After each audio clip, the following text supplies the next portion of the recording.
ఈరోజు వాగ్దానం కోసం కనిపెడుతున్నారు కదా, పరిశుద్ధ గ్రంథం తెరిచి ఆదికాండము 12వ అధ్యాయము 7వ వచనం చదువుతున్నాం.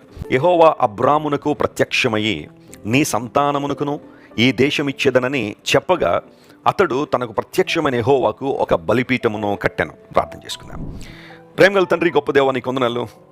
ఈ వాగ్దానాన్ని బట్టి మమ్మల్ని ధైర్యపరిచినందుకు నీకు స్తోత్రాలు. అబ్రహామును ప్రేమించి అబ్రహామును పిలిచి ప్రభువా కనాను దేశాన్ని స్వాస్థ్యంగా మీరు ఇచ్చారు.